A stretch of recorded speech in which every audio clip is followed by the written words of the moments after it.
So hello everyone, this is Dr. Monisha and welcome back to my channel Self Learning.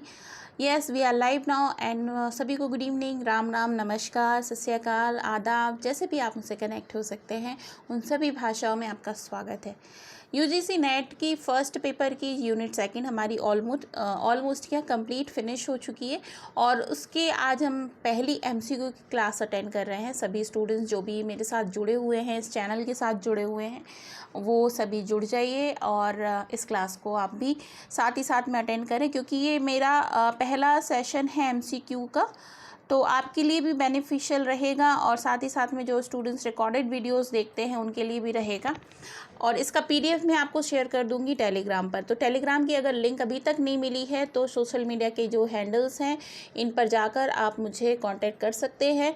अगर अभी तक आपसे नहीं बनता है कांटेक्ट करते तो आपको सिंपली एक करना है कि आप अपने प्ले स्टोर में जाइए मोबाइल में, उसमें टेलीग्राम ऐप को डाउनलोड कीजिए। टेलीग्राम ऐप को डाउनलोड करने के बाद अपनी प्रोफाइल आप बना लीजिए और उसके बाद क्या करना है, आपको डिस्क्रिप्शन बॉक्स में जाना है, आपको ये लिंक मिल जाएगी, है ना, और इस लिंक पर आप जाकर क्लिक करेंगे और क्लिक करने के बाद में आप मुझसे ज्वाइन हो सकते हैं। तो अभी तक का जो भी कुछ भी मैटर मैंने शेयर किया है वो सब कुछ आपको यहाँ पर मिल जाएगा। चलिए स्टार्ट करते हैं आज का सेशन, जिसमें हम पहली बात कर रहे हैं रिसर्च इज़। देखिए, रिसर्च के बारे में हमने बहुत सारी बात करी और मैंने आपको बताया रिसर्च क्या होती है। तो बताइए क्या होगा इसका आंसर। वैसे मैंने आंसर यहाँ नीचे लिख दिए हैं, लेकिन इसका मतलब ये नहीं है कि आप पहले देखें ही ना। लिख मैंने इसलिए दिए हैं क्योंकि मुझे आपको ये पीडीएफ भी शेयर करना है। नेक्स्ट टाइम मैं नहीं लिखूँगी, पहले मैं आपको दूंगी और उसके बाद फिर आपके आंसर्स मिल जाएंगे, उसके बाद फिर मैं आपको आंसर बताऊँगी। ठीक है, चलिए।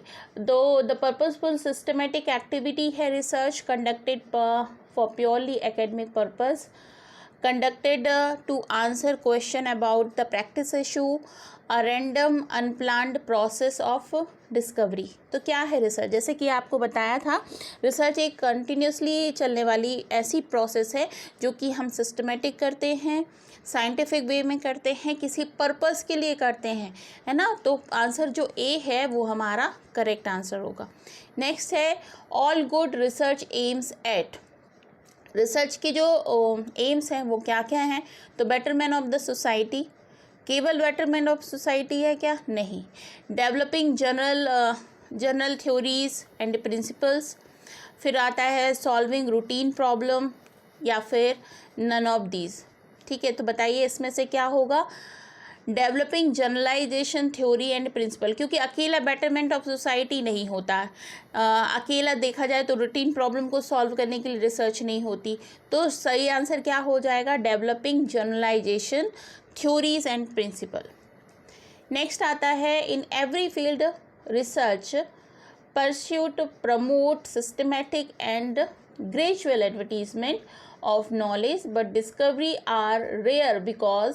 ये क्वेश्चन आया है दिसंबर में, है ना, उसको ध्यान रखिएगा।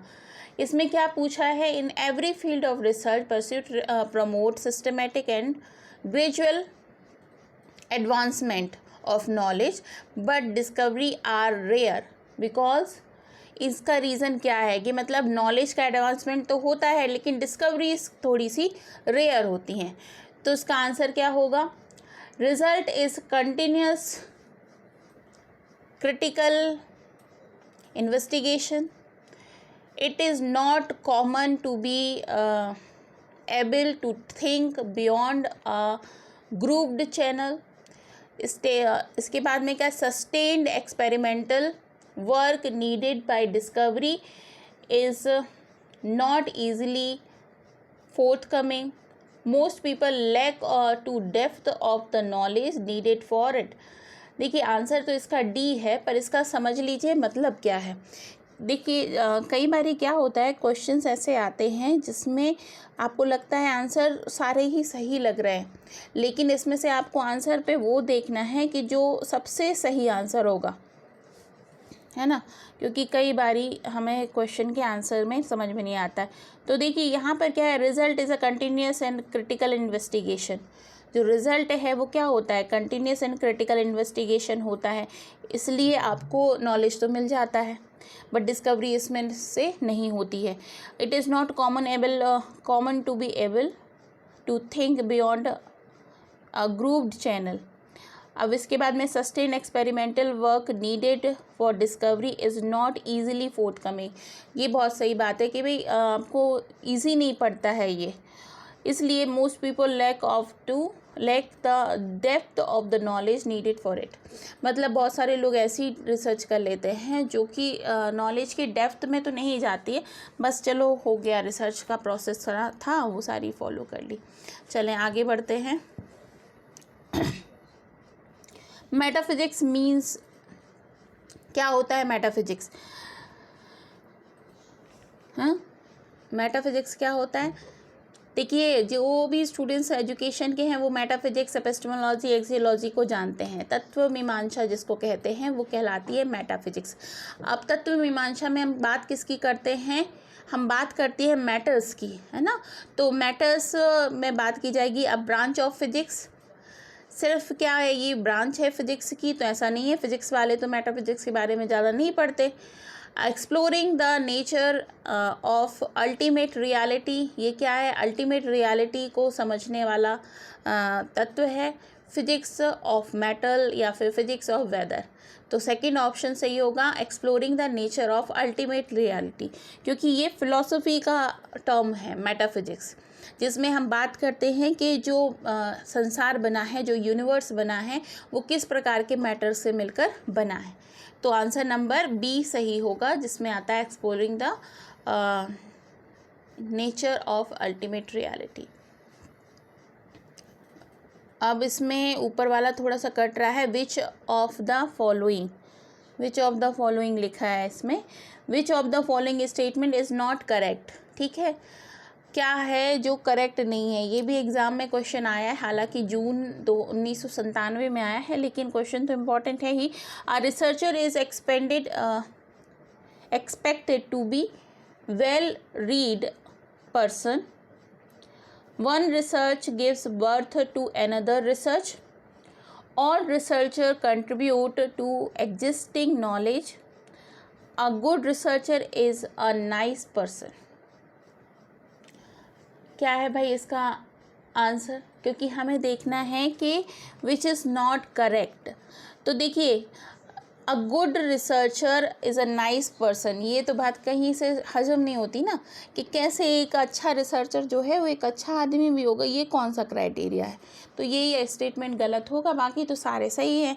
एक रिसर्चर है जो एक्सपेक्ट करता है वेल रेड पर्सन, अच्छा पढ़ा लिखा आदमी हो। उसके बाद में one researcher gives birth to another research, सही बात है। हर रिसर्च के पीछे आपको अगली आने वाली रिसर्च के लिए आइडियाज़ दिए जाते हैं। A researcher contribute to existing knowledge, अपना नॉलेज को कंट्रीब्यूट करता है, जो एग्जिस्टिंग नॉलेज होता है। तो एक रिसर्चर अच्छा आदमी होगा, हो सकता है वो अच्छा आदमी हो, बट इसकी कोई ज़रूरत नहीं है। तो डी ऑप्शन करेक्ट होगा, क्योंकि हमें बताना है जो ऑप्शन करेक्ट नहीं है। नेक्स्ट आता है, the quality of research study is mainly evaluated on the basis of the place of publication, the manner in which the recommendation are implemented, the rigor with which it was conducted, none of the above। चलिए, अभी इसका answer लिखा नहीं है, आप लोग बताइए कि ये आंसर क्या होगा। The quality of research study is mainly evaluated on the basis of, किस बेस पर रिसर्च जो है उसकी क्वालिटी को जज किया जाता है। द प्लेस ऑफ पब्लिकेशन, ऐसा तो नहीं है, प्लेस ऑफ पब्लिकेशन से बात तो नहीं होगी। The manner in which the recommendation are implemented, the rigour with which was conducted, ये भी नहीं है। नन ऑफ द एबव, तो आंसर इसका होगा बी। नेक्स्ट आता है, the quality of research is judged by the, अब आपकी क्वालिटी है इसको किस प्रकार से जज करते हैं। रेलेवेंस ऑफ रिसर्च, उसका क्या तात्पर्य है या फिर किस वजह से ये की गई है research. Methodology adopted by the conducting the research methodology जो रिसर्च के लिए अडॉप्ट की है और रिसर्च को कंडक्ट किया गया है उससे, depth of research, experience of researchers. तो देखिए इसका आंसर भी नहीं लिखा है यहाँ पर। तो देखिए रेलेवेंस ऑफ रिसर्च, पहली बात तो ये है कि रेलेवेंस क्या है उस रिसर्च का, ये भी इम्पॉर्टेंट है। डेप्थ ऑफ द रिसर्च, ये भी इम्पॉर्टेंट है। एक्सपीरियंस ऑफ रिसर्चर, ये बिल्कुल इम्पॉर्टेंट नहीं है, क्योंकि ये रिसर्च की जो कहना चाहिए क्या थीसिस होती है उससे जज नहीं किया जा सकता। हाँ, किस तरीके की मेथड यूज़ की जा रही है रिसर्च के लिए वो ज़रूर सही हो सकता है। तो I think methodology adopted by in conducting the research, इस हिसाब से ही आपकी गुड रिसर्च को जज किया जा सकता है। हालांकि अगर इसमें कुछ भी आपको डाउट लगता है, मुझे भी डाउट लगता है अगर, तो मैं इसको चेक करके आपको सही आंसर बताऊंगी। आप लोग भी देखिएगा, ठीक है, कि ये आंसर जो अभी अपन ने देखा बी वो सही होगा या नहीं। ठीक है, नेक्स्ट आते हैं हम। One of the following is not quality of a researcher, इनमें से क्या है जो एक अच्छे रिसर्चर की क्वालिटी नहीं है।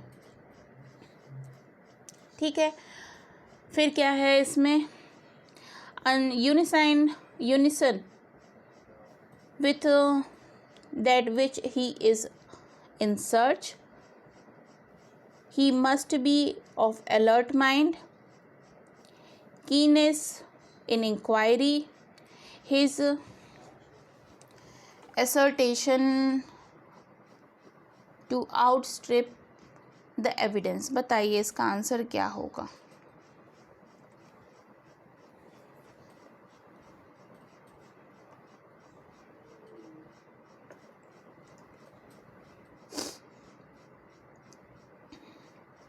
इसका आंसर वैसे तो दिया हुआ है फर्स्ट, है ना।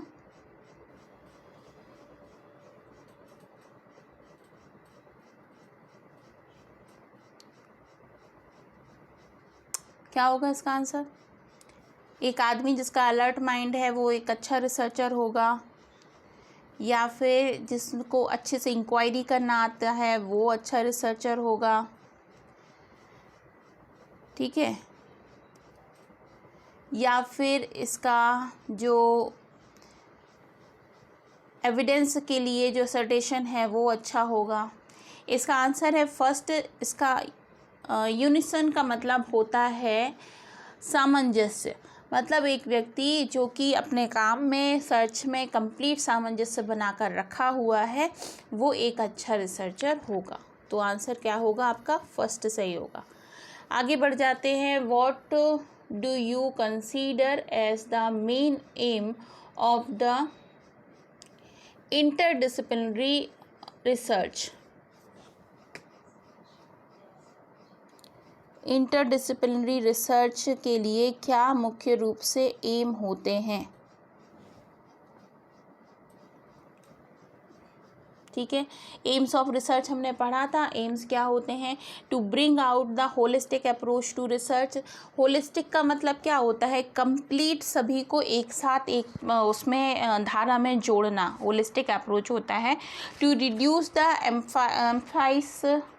Emphasis of single subject in research domain, to oversimplify the problem of research, to create a new trend in research methodology। तो देखिए क्या होगा, what do you consider the as the main aim of interdisciplinary research। ठीक है, जब interdisciplinary research होती है यानी कि एक ही डिसिप्लिन के अंदर दूसरे डिसिप्लिन के साथ में आप रिसर्च कर रहे हैं, तो ऐसी रिसर्च में क्या सबसे महत्वपूर्ण एम होता है। तो देखिए जब दो अलग अलग तरीके के सब्जेक्ट या दो अलग अलग तरीके के लोगों के द्वारा या दो अलग अलग टॉपिक्स के बीच में रिसर्च की प्रोसेस की जा रही है तो सबसे बड़ी बात होती है, ऐसा नहीं है कि मेरा ज़्यादा अच्छा मेरा ज़्यादा अच्छा, ज़्यादा होना क्या चाहिए, एक होलिस्टिक अप्रोच होना चाहिए दोनों के बीच में, to bring out the holistic approach to research. ठीक है, तो इसका आंसर हो जाएगा हमारा फर्स्ट। आगे बढ़ जाते हैं। The depth of any research can be जज बाय। किस हिसाब से आप जज करेंगे रिसर्च की डेप्थ क्या है, इसको जज कैसे करेंगे। पहली बात तो क्या है, title of the research, research का जो टॉपिक है उसी से जज कर लेंगे। ऑब्जेक्टिव्स ऑफ द रिसर्च, उसके ऑब्जेक्टिव्स क्या हैं इससे जज करेंगे। टोटल एक्सपेंडिचर मतलब कितना खर्चा हुआ है उससे जज करेंगे। Duration of the research.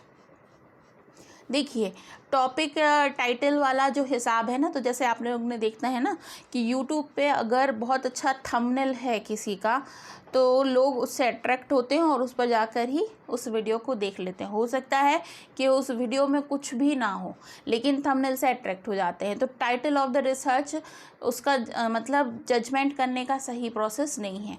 हाँ, रिसर्च को खोल कर रिसर्च थीसिस को देखें, उसके बाद देखें कि उसके ऑब्जेक्टिव यानी कि उद्देश्य क्या है, किन उद्देश्यों को लेकर इस रिसर्च के काम को किया जा रहा है, तो वो इम्पॉर्टेंट होंगे। तो इसका आंसर होगा ऑब्जेक्टिव्स ऑफ द रिसर्च। आगे बढ़ते हैं हम। Which of the following option are the main task of research in modern society. देखिए ये भी 2006 में ये क्वेश्चन आया है। आपको ये बताना है which of the following option are the main task of research in modern society. कौन सा ऐसा टॉपिक है जो मॉडर्न सोसाइटी में रिसर्च का मेन टॉपिक हो सकता है।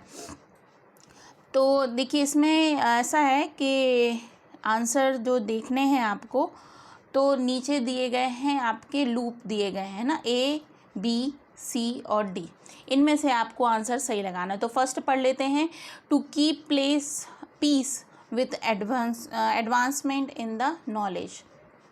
दूसरा है to discover new things, to write critique on the earlier writing.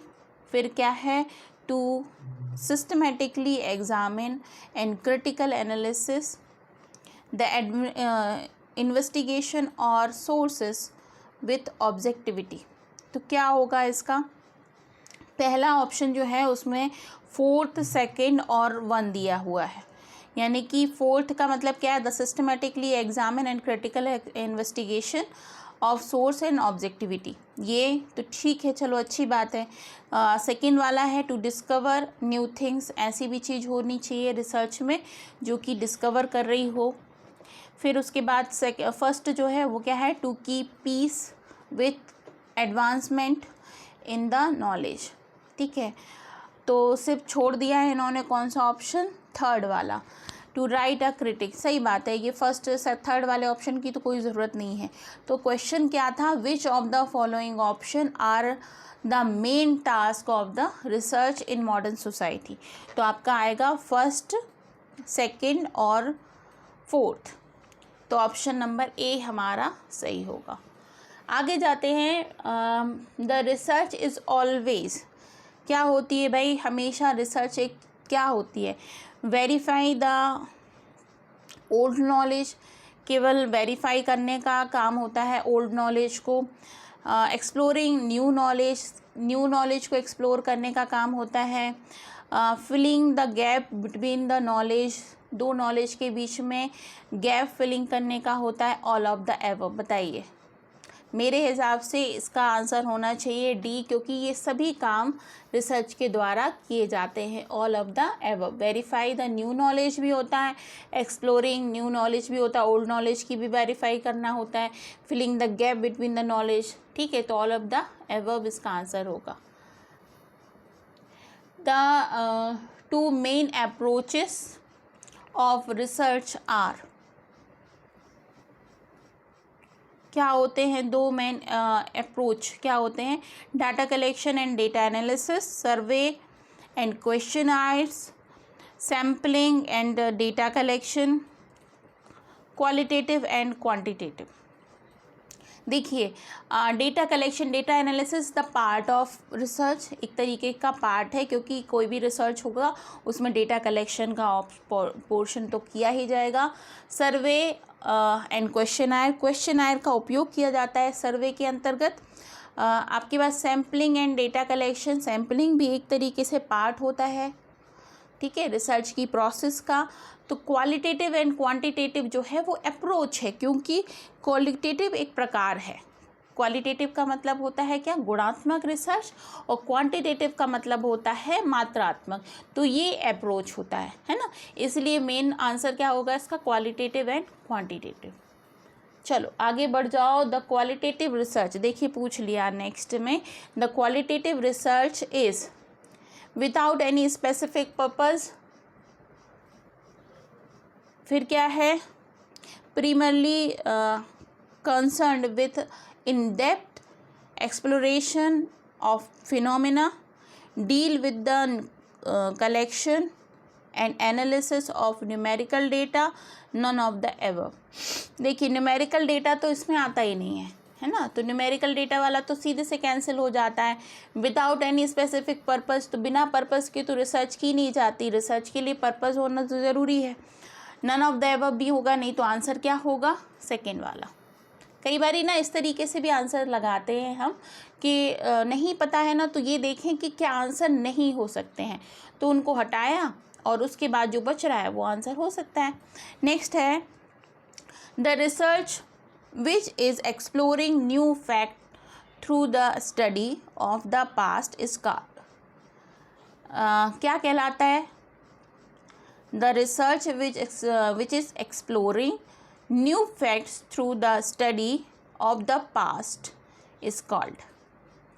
देखिए अगर हम ऐसी रिसर्च की बात कर रहे हैं जो करी तो जा रही है वर्तमान समय में, ठीक है, लेकिन जो पिछले ज़माने में घटनाएं घट चुकी हैं उसके बारे में बात की जा रही है कि ऐसा क्यों हुआ होगा, तो जब ऐसी बात की जाती है तो उसको क्या कहा जाता है, फिलोसफिकल तो होगी नहीं क्योंकि वो दार्शनिक रिसर्च हो जाता है, मैथोलॉजिकल भी नहीं होगी क्योंकि मैथोलॉजिकल कहानियाँ जो हैं उनकी सत्यता पर हमेशा प्रश्न चिन्ह होता है, कंटेंट एनालिसिस भी नहीं हो सकता, तो ये आंसर क्या होगा, हिस्टोरिकल रिसर्च। आगे बढ़ते हैं, कट गया है ऊपर से question. One of the aim of scientific method in research is, scientific method का क्या ऑप्शन होता है या एम्स होते हैं ये बताइएगा। तो साइंटिफिक क्या होता है, साइंटिफिक एक तरीका होता है रिसर्च करने का, है ना। तो पहली बात तो यह इम्प्रूव डेटा इंटरप्रिटेशन, फिर क्या है, एलिमिनेट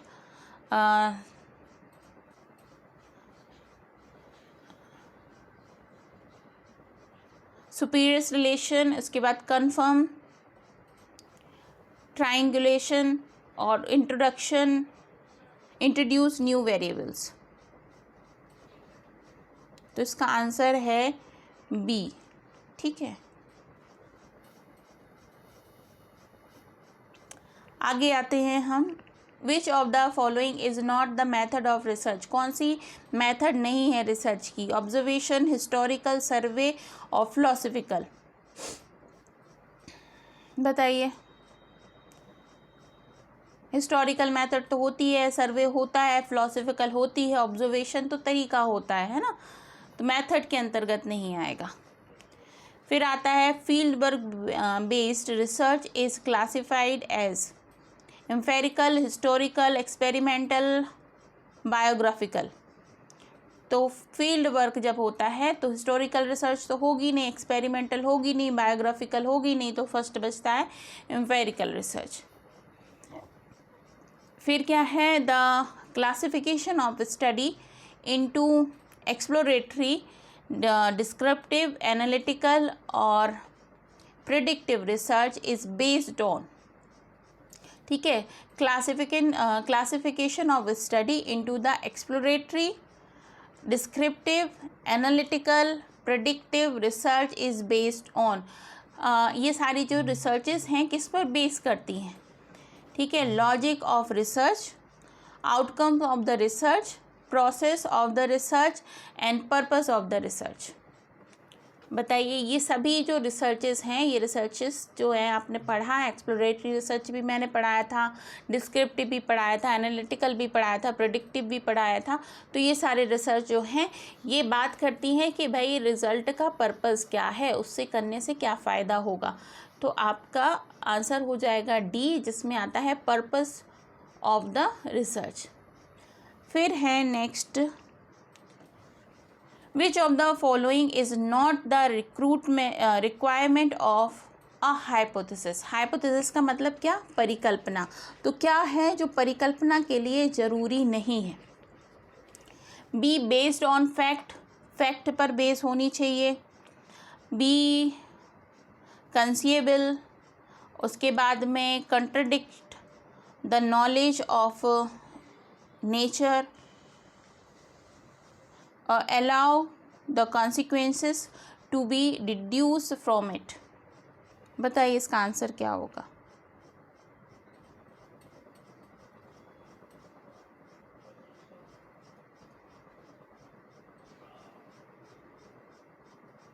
हमें बताना है which of the following is not the requirement of the hypothesis.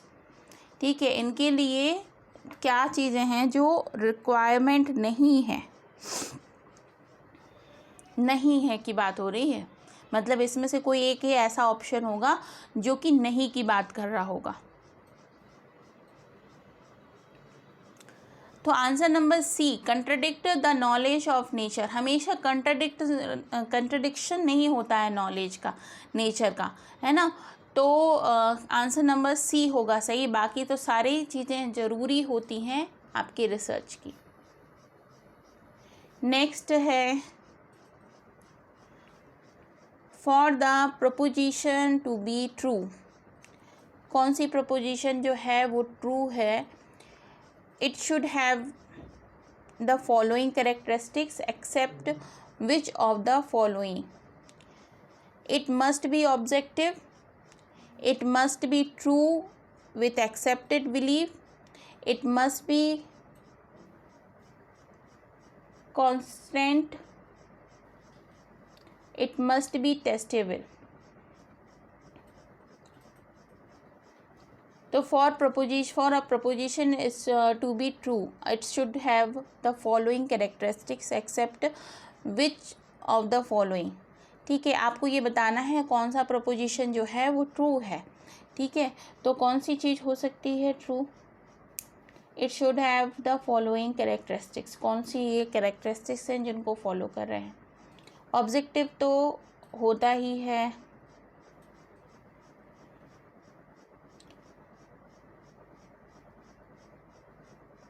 तो आंसर नंबर है it's be, it must B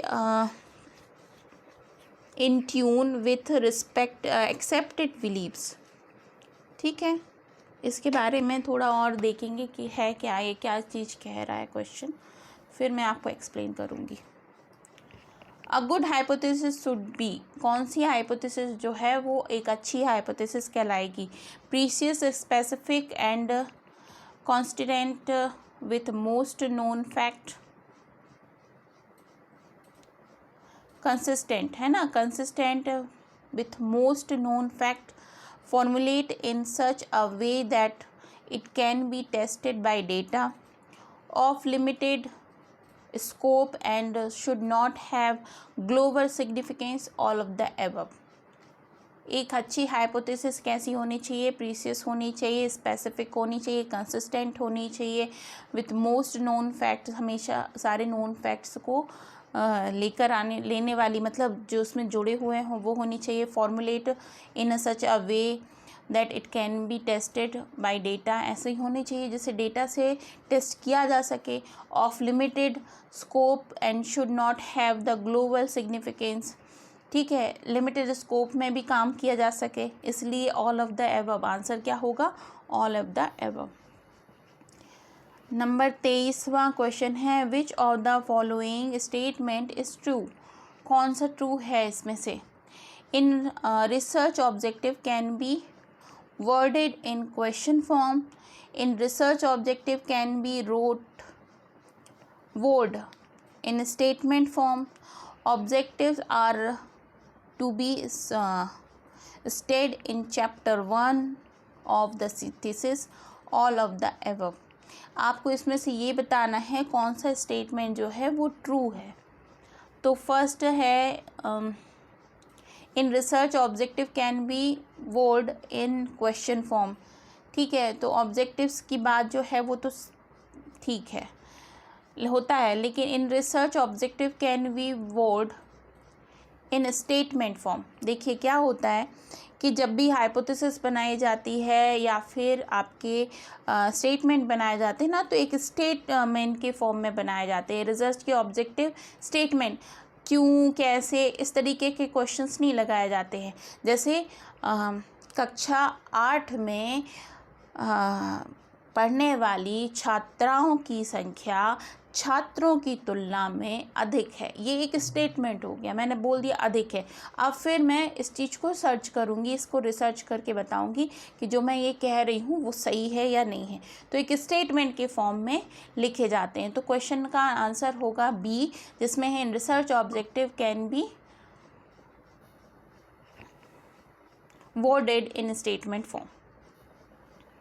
next है the first step of the research is, एक रिसर्च का जो फर्स्ट स्टेप है वो क्या है, तो सभी लोग आंसर जानते हैं। Selecting the problem, searching a problem, finding a problem, identifying the problem. देखिए बताइए क्या होगा फर्स्ट स्टेप।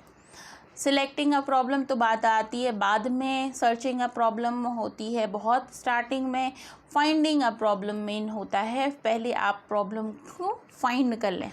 ठीक है, तो ये होगा आंसर आपका फाइंडिंग अ प्रॉब्लम। फिर आता है which of the following statement is correct. कौन सा स्टेटमेंट जो है वो करेक्ट है। Objective of research are state in first chapter of the thesis. ये रिपीट हो गया क्या?